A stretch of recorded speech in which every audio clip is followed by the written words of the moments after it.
Episode 5. Episode 5. So we've been consistent for the last 3 weeks since we've There you really go. started. So There you go. we've been consistent. Ryan Duffey, Meridian Putters. I've been wanting to talk with you for a while. Like I stopped by the shop yesterday. I mean, it's very impressive. And Thank you. I mean, it's pretty cool that that's right here in Wisconsin. Still waiting on the office furniture. Yeah. Yeah. No, I think you and a lot of companies. But no, I figured just kind of really explain kind of what you were doing before you were making these custom putters, and then kind of, how you got into it. Well, yeah, no. Well, first, thanks for having me. This is great. I love talking to other entrepreneurial guys.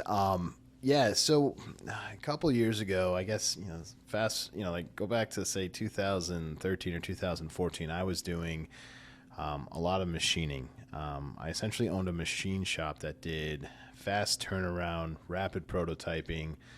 We made plastic components, and we had these giant CNC machines that cut steel.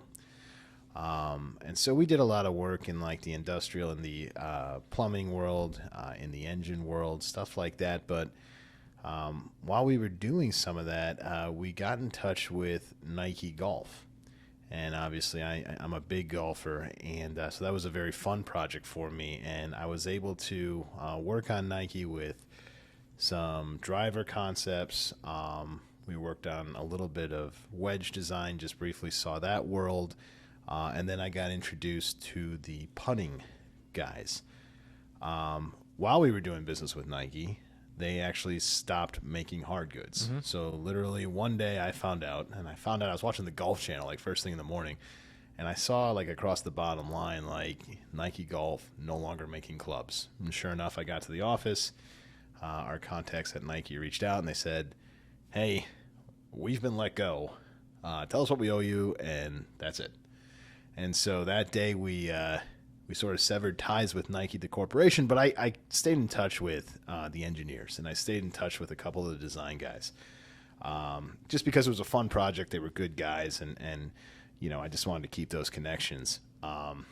So then, sort of fast forward to the COVID years, a couple of years ago, and I found myself in sort of a strange situation. Our business, because we were doing rapid prototypes, because we were doing front-end work, our business really slowed down. A lot of the OEMs, the companies that we do work with, they said, "We're not sure what's going on. We don't know what the future holds. We're essentially hitting pause while we figure out COVID. Mm-hmm. So all these new projects you're working on, just hold tight." And so for the first time in a couple of years, I found myself with time. I had machine time. I had employees sort of looking for something to do. I had all the steel I needed, and I thought, man, it would be fun to get back into the golf world. I was thinking maybe just as a hobby, let's make some putters. Let's just kind of see what we can do. We have all the ingredients, all the components to make a good product. So I wanted to just see how can we do this. Reach back out to those Nike guys. One in particular, his name is Josh. Josh, signed up right away. He's like, "Yeah, this is great. Let's do it." We came up with 4 different models, mm-hmm. essentially. Everything from, a cash-in blade, really skinny blade, to what we call a mid-mallet. And we started making them during the COVID summer and sort of on the side as a side project. Built a website, which was challenging, but was able to get a website up, used Shopify, threw it up around the time of the Ryder Cup at Whistling Straits, and all of a sudden, like people, we did some social posting. We showed some pictures, and people were buying the putters. We'd make 20 putters, and people would buy them. I'd make 10 more, and people would buy them. And it just kind of gained momentum on the side to the point where last year, I had to make a decision. Do I want to continue with sort of doing 2 businesses kind of half-heartedly, or do I want to jump in with both feet? And so this time, a year ago, we sort of made the decision to jump in with Meridian. I exited the business was called Engineering Resource Center. I exited the ERC component of the business, and we went all in on Meridian. Yeah, no, I mean, and that's kind of crazy. I mean, there's a ton of points, from what you had just said. I mean, even the fact that Nike Golf was here and you were making that. Like I didn't know that until yesterday. Like I had no idea.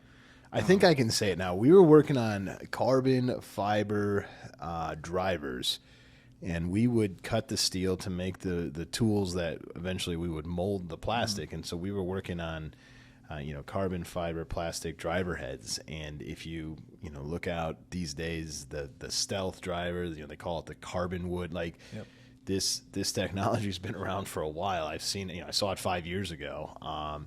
So it was great. That was a fun project. And so as I was thinking about this a year ago, when I was kind of making the call to go all in on Meridian, I just remembered how much fun I had in the golf space, just because that's my interest. That's where my passion is. And so when I was kind of trying to decide, all right, golf or just continue to grow this prototype business, I definitely went with the gut there, and I went with golf, and I'm glad I did. Yeah.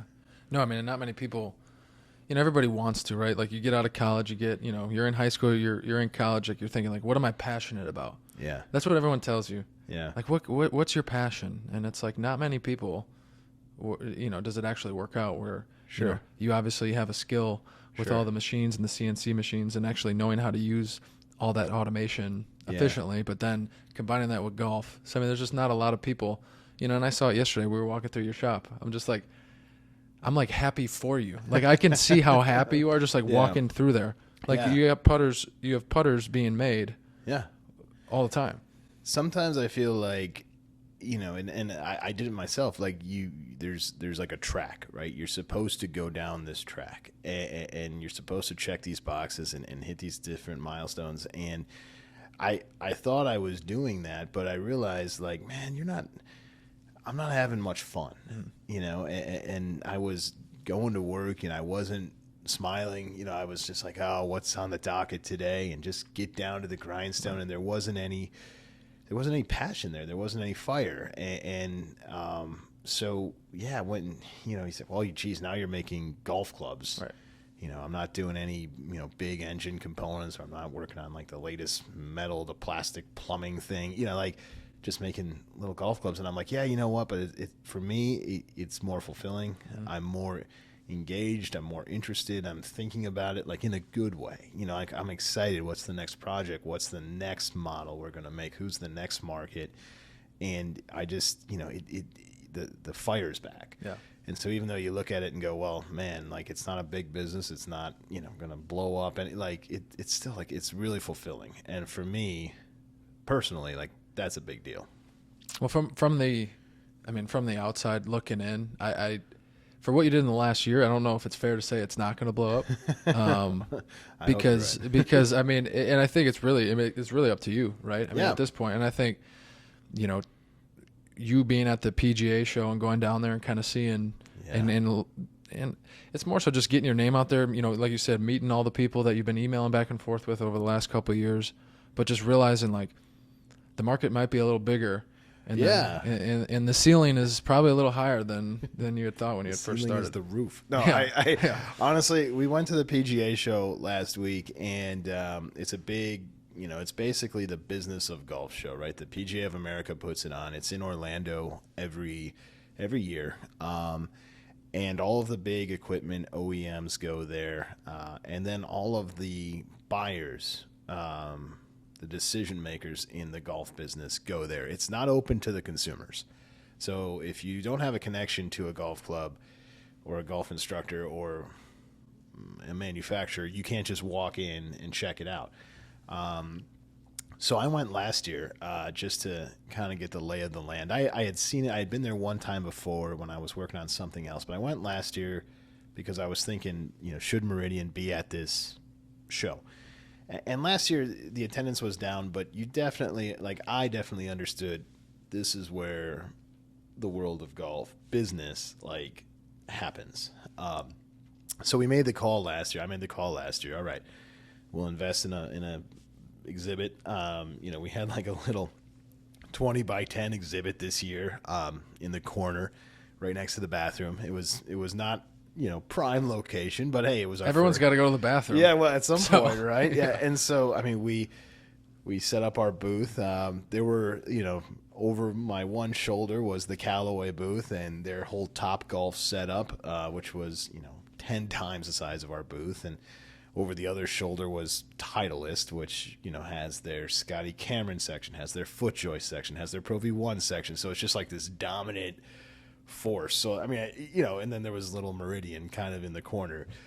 But yeah, it was a great opportunity for me to get down there and to attempt to, we were trying to introduce ourselves to more people just beyond the Midwest.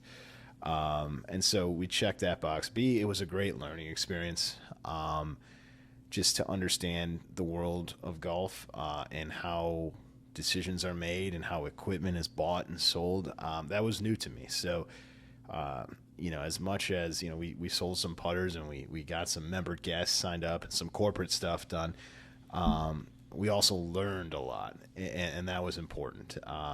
And so, yeah, I mean, it was for a small company, it was a significant investment, but I'm planning on going back.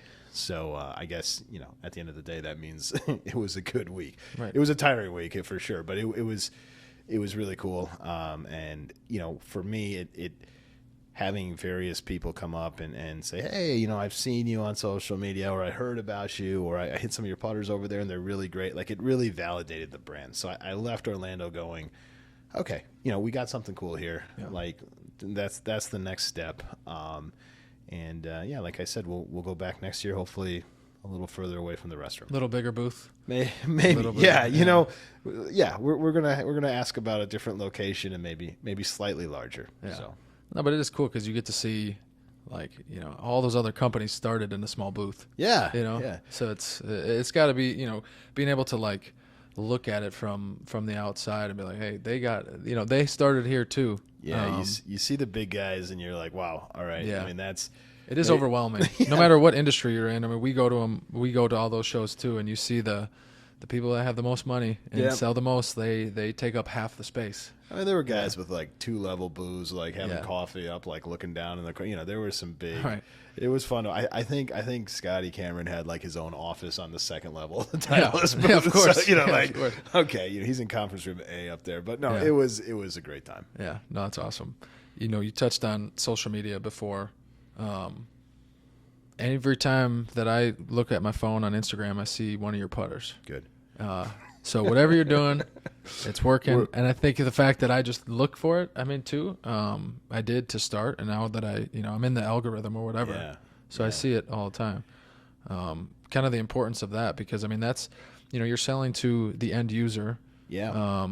Direct right now. Direct to consumer. So, social media is how we got this thing started. And we dabbled a little bit in Facebook.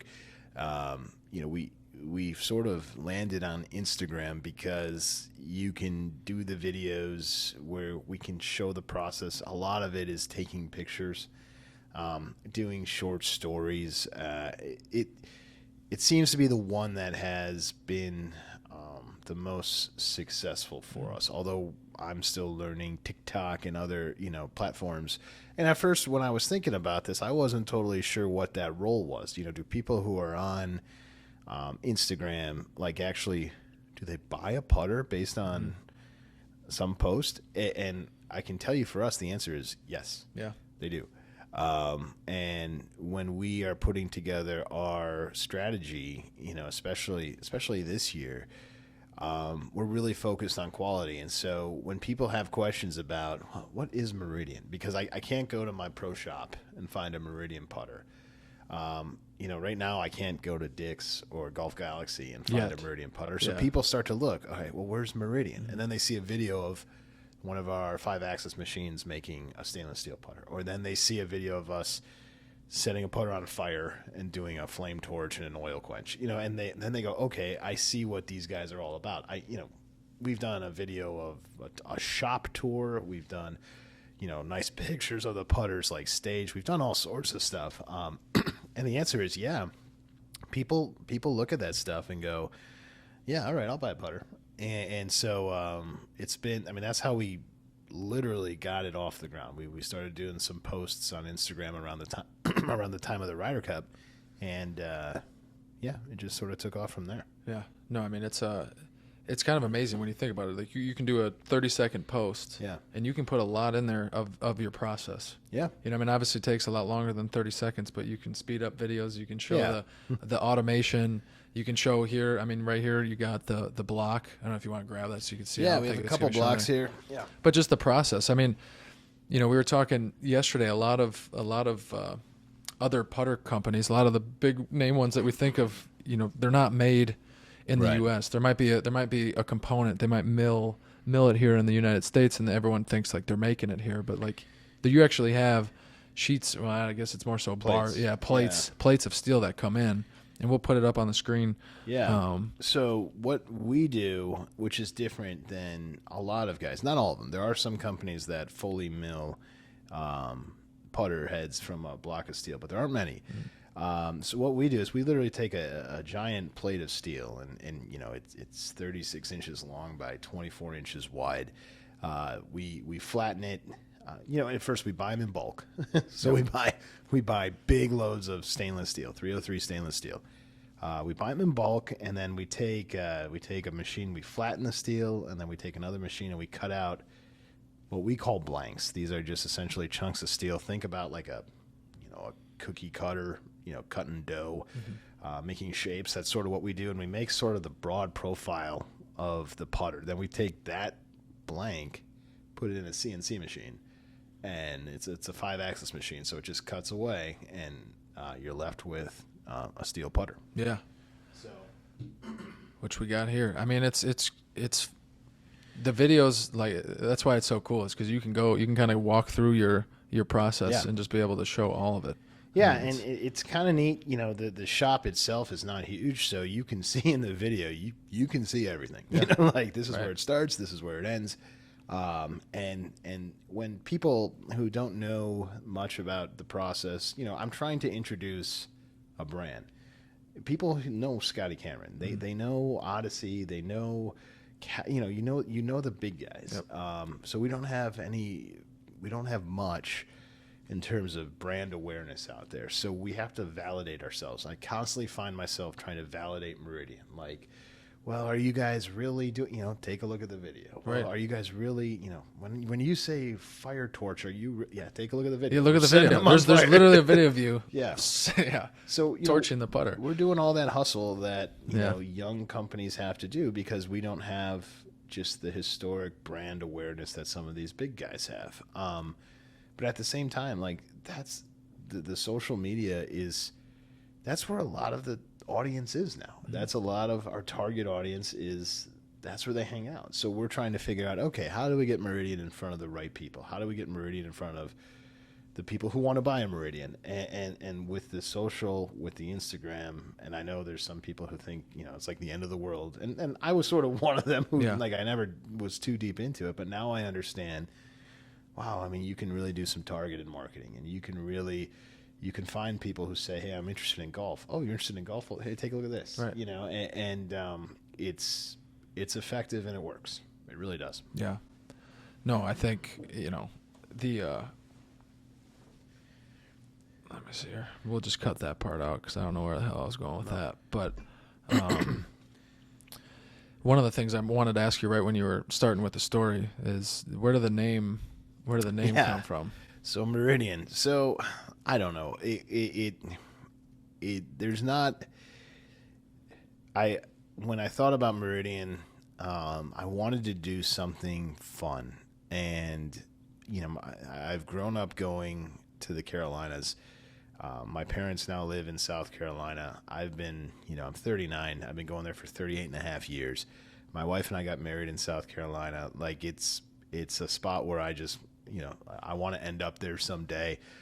So when I was thinking about this company and I wanted to connect that passion with the company, I just had these ideas in mind for something nautical, something with direction.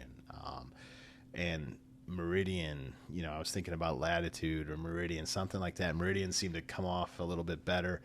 I had sort of a logo in the back of my mind, something that we could easily transform onto a product. And then when I was thinking about the names, I was trying to think of, okay, how are we going to, like, classify the different models, and there's got to be some consistency there, and there's got to be like a story there. And I was trying to like figure that out in my head, and then I just thought, yeah, what if you just named them after like beach towns, And so like I was like, Charleston, that sounds pretty good. And then all these towns that I've been, Ocati, Tybee, Edisto, like it just started to like flow, and I was like, yeah, that's what I want to do. Yeah. And we sort of connected each model to the town a little bit, although some of that was just marketing. But like, it just made for a neat, okay, so the Charleston model, we can have modifications to it. We can have different versions of it. For instance, we have a mid-slant Charleston and a plumber's neck Charleston. Mm-hmm. So like, it started to click. And so it's something where I feel like, yeah, it was just kind of the way everything fell was perfect. Yeah. No, it makes sense. And even you just explaining it, like that makes sense. And I never asked that question to you before, so. Yeah, I mean, I wanted it to just, like, when I said it, I wanted to feel good about it. The goal, like, when I see Meridian, like, I kind of have the goal in the back of my mind, like, I do my best thinking, and this, my dad always said the same thing, like, when I'm clear-headed, I'm sitting at, like, usually it's on, like, a vacation, right? And you're not stressed about something, and you're sitting on the beach kind of looking out, and something, like, pops into your head, and so it just, when I was sitting there, thinking about this brand and thinking about how I wanted to do it, I wanted it to connect to that feeling. And so, that sounds a little strange, but that's how I landed on Meridian. And then, the names of the towns. I mean, I already, for our next model, we have, different towns in mind down there, like a Savannah model or something like that. So we, I guess the possibilities are endless. Yeah. Yeah. I mean, there's a lot of cities. Yeah. A lot of beach towns out there. A lot of beach towns. Yeah. We'll see. But that's, I mean, it's a fun story. And I just, again, it's something about like, it just felt right. It felt like I could get passionate about that brand name, passionate about that scheme. So staying on, kind of starting the business, you go home and you tell your wife, hey, this is my putters. Idea. Yeah. Yeah. She was great. I mean, she said, does that make you happy? And I said, yeah. And then that was pretty much all I had to do.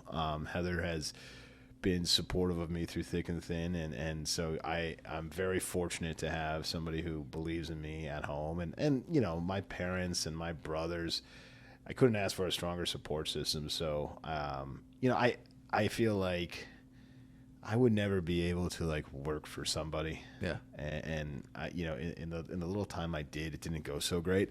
So like, I need to I have like this, like, I know how to do it. It's my way or the highway. Right. Like, and I think as an entrepreneur, like everybody's got that in them a little bit. Right. Like, and the biggest thing, when I went home and told my wife I want to sell putters for a living, I think she saw like a little spark, and she was like, let's do it. And you can't, I mean, that's a big deal. Right. And so, for Heather to jump on board like that was great. And it, listen, it it's like, okay, good. You're kind of nervous about it. No, like, it's the trust. It's the blind trust, right? And it's like you're thankful and grateful, but at the same time, like, now you gotta go sell putters. Now you gotta go do it. So it's good. I mean, it's good pressure. No. And I'm fortunate. It's kind of a very similar situation. Yeah. Like it was not I didn't have to negotiate. I didn't have to say, beg. I'm just like, hey, this is an idea, and you've got some big things coming up in your world too. Yeah, no, there's a lot going on here. So trying to find a new house and move into a new building and start another project that will be coming out with soon. So but it's having that support system. Coming home and just knowing like some days are shitty, some days are great, but like you have the support, and that's a huge. I mean, you can't put a price on that. Yeah, and there's a lot. There's a lot when you start something or when you're building something. People don't see it. People who have started a business know it. There's a lot of sleepless nights, and there's a lot of unknowns. You just don't. When's that first order going to come? Mm-hmm. Are they going to pay their bill? Like, you got payroll coming around every 2 weeks. You got rent. You got like the bills don't stop, but you got to like find the revenue to and so there's a lot of like pressure that you put on yourself to do it. But when you start to get above water a little bit, and you start to there's no, in my opinion, it's just a very rewarding feeling. And we're not quite there with Meridian. Like we're getting there. Like But like, I can sort of see the light at the end of the tunnel. We moved last year. We moved a lot of machines. We had a very challenging year in terms of, just operationally. We went from, the old 15,000 square foot space to a new space, and we had to shut the machines down and then move the machines and then turn the machines back on. And that's, anybody who knows like these big machines, that's takes 2 weeks to shut them down, 2 weeks to move them, 2 weeks to turn them back on, and then something goes wrong. So like there was all these like obstacles, but we were able to do it. So now we're in Brookfield, Wisconsin, just outside of Milwaukee, and it's very happy now that we're there. But it took a while to get there. That was one of the things I wanted to make sure we talked about is like you did all of that last year while moving in the middle of the year, trying to find a space, trying to grow your business, and you can't make putters. You cannot make putters while you're doing the move. There was a delicate, so it was about this time a year ago. I was on spring break with the family. We were in Marco Island, and I got a phone call from my landlord, and I had no idea why he was calling, but I assumed it wasn't good. And so I answered it, and he said, hey, you got two options, like either A, you can buy the building from me, or B, you got 6 months to leave. And because the tenant, there were two of us in a 30,000 square foot building. The guy on the other side wanted to take over the space and was willing to, I guess, pay the landlord quite a nice fee to do so. And so we made the call. I said, all right, it's time for us to start somewhere else. And we, fortunately, I've got some connections here, and I was able to work with, a couple of great guys who found us a spot real quick. And we were able to start that process. But moving, whether you're moving an apartment to a house or a business or an office, like moving is just a pain in the neck. Right. And it was a long stretch. And so we were sort of this growing brand, trying to tell people about our product, trying to get our name out there. All of a sudden, in the middle of that, we had to pause. And so from basically, April of last year through the end of the year, we could only do these limited runs. And so it was tricky because there was a lot of people out there, and I see the golf forums. We're like, they never have stock. They're always sold out. It's, and we're pulling our hair out trying to make putters. But, at the end of the day, we couldn't plug them into anything. Right. So the move was tough. But once now that we're in the spot, we're so glad we did it. Yeah. And we'll just, move forward from here. But, that was a really challenging 6 or 7 months because you're just sitting there sort of twiddling your thumbs. Like you're watching machines move, you're watching technicians plug stuff in, try and calibrate stuff, and all I'm thinking is, I'm not making anything. Yeah. I'm not selling anything. So you're kind of just waiting. But at the end of the day, it'll be worth it for sure. Do you ever plan? I didn't ask you this yesterday when we were there. Do you ever plan to sell putters at your location now, like in the showroom, or have some sort of we have a putting green in there, under all that stuff. I don't know if you noticed there was a putting green, and at some point, it's not small. At some point we'll encourage people to come out. I think that'll be a sort of a next fall winter type thing. We're still kind of in the final stages of getting everything up and running, but we've had a number of people ask about fittings, and we've had some local guys who've asked about, can they do fittings? And so I think that's sort of an offering that we'll probably tackle. It's almost too late in the winter now to add that. I think that'll be something we sort of tackle next fall and next winter, is having guys come out. We have a pretty simple fitting process, but I think we can make that a more robust offering and have people spend some quality time out there. Yeah. No, I mean, and going back to support too, your support system. And one of the things I noticed right away, which I wasn't expecting when I started 2-3, was just the support from everybody in Milwaukee. Yeah. I talked about this with Pete Cooney when he came on about Pete's Pops, and a lot of the other people in this area who have started their own business. I mean, it's kind of hard to explain, but people kind of come out of the woodworks and will do whatever to help. It's the same for you. The golf, I mean, I see it a lot in the golf side. The WSGA, Rob Jansen, who we both know, I mean, he was one of the first supporters. He helped hook me up and put me in some networks to meet people who I needed to meet, frankly. Joe Stadler, just the WPGA, Wisconsin PGA, was down in Orlando, stopped by the booth, and we had a great conversation. Like, they are all so supportive. Even guys like I compete against on the WSGA, those are some of my biggest supporters. Yeah. You know, some of the guys that I play against. Last year I played in the match play tournament, 3 guys, you know, in our little pod playing against each other for 2 days. And all 3 of those guys, you know, have reached out. How can I help? What can I do? Yeah. Like, it's amazing. And then, yeah, from a professional standpoint, you and I know a lot of the same people. You couldn't ask for a better spot to try and start something. And you know, they all have lessons learned, right? They know where the things to avoid. They know the situations to avoid. So, yeah, no, it's a very supportive community for sure. Yeah, no, that's it's just one of the things where it's like you don't even you're not banking on that. You don't expect it. That's not why you started it. It's right. just, and then you kind of realize like you're trying to do that for other people now. You know, I mean, that's kind of my approach is like, hey, I mean, everyone's trying to help me. I'm not asking for it, but like it's kind of shifted my mindset on, you know, I'm trying to do that the same for others. I mean, I'm not in that position yet. Yeah, but I'm sure there are decisions you've made where you look back on it and you go, I probably would have done that different. Yeah. And then when you see other people going down some of those paths, you can just say, hey, you know, here's what happened to me. Right. You know, I signed some bad landlord deals. Yeah. And, you know, like I had a couple like mistakes where I probably should have been more cautious. Yeah. So, yeah, I mean, for sure. I don't know that anybody's running to me for advice, but, you know, if somebody asks, I'm happy to help. Right. No, that's the biggest thing is knowing what not to do. Yeah. No, at least knowing what not to do. And then figuring it out. sometimes you got to make the mistake yourself. I had plenty of people tell me, hey, don't do this. And then, well, I'm just going to do it anyways. And they were right. You know, it happens. Yeah. No, that's the thing. I mean, risk, obviously, you took a big risk. We both took risks, but it's like, unless you're willing to do that, like, what are you expecting in return? So, yeah.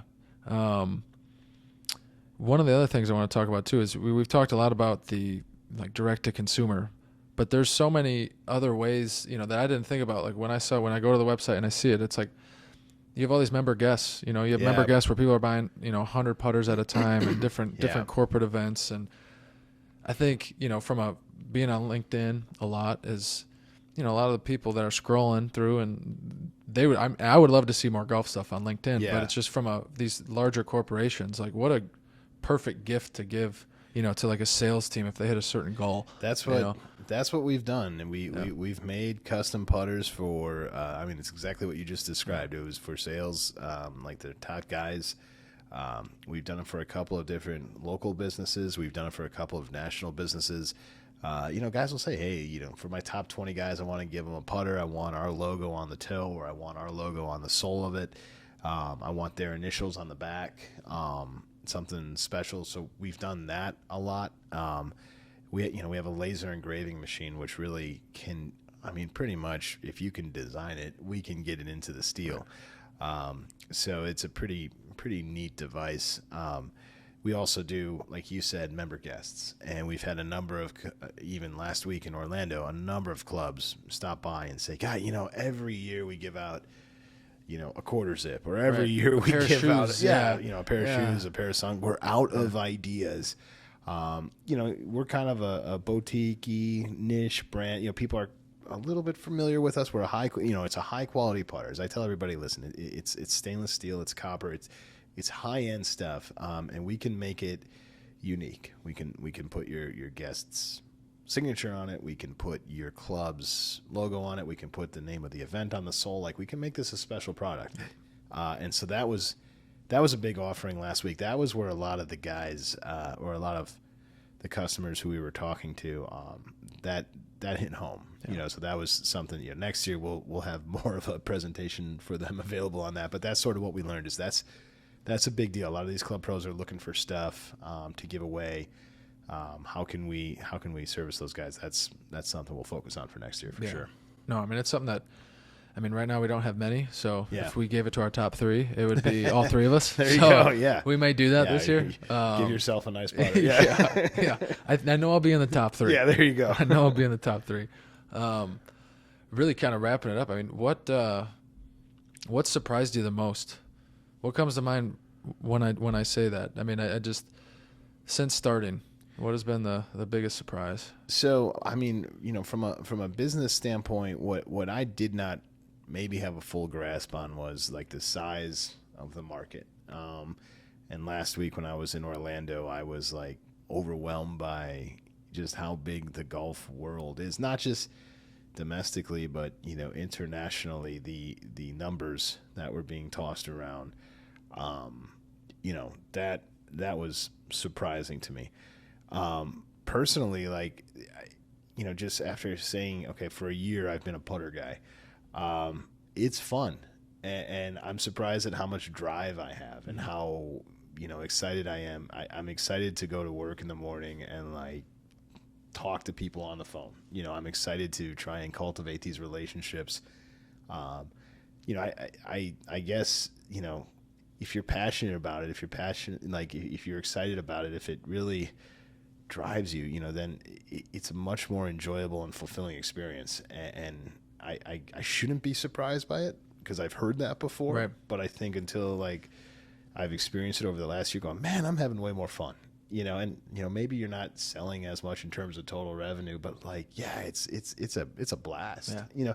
And I'm convinced, like, if you enjoy your work, you're going to be successful at it. So I don't know what success means for Meridian, but I'm excited to find out. Yeah, no, it's awesome. And kind of same when Pete came in here and we were talking. I told him, I'm like, I look forward to the days where I'm walking down Whole Foods and I'm walking down these massive stores and I see Pete's Pops. Yeah. I know it'll be the same for Meridian. You walk into Golf Galaxy, you walk into Dick's, and to see that on there. I mean, it'll happen. It'll happen if you want it to happen. Right. But I mean, it's for it being such a short period of time. Yeah. I mean, it's super impressive. So well, thank you. I wanted to have you in here because I wanted an excuse to come by yesterday. Yeah, come by, hit some putts. Yeah, but no, it's fun and it's really, I know it's just the beginning. Everyone, our friend group, but like everyone I talk to has nothing but good things to say about it. So I'm excited. I'm a fan. Good. So we'll come back in a year and we'll see where we are. Yeah. All right. Sounds good, man. All right. Thanks, Jim. All right. Appreciate it.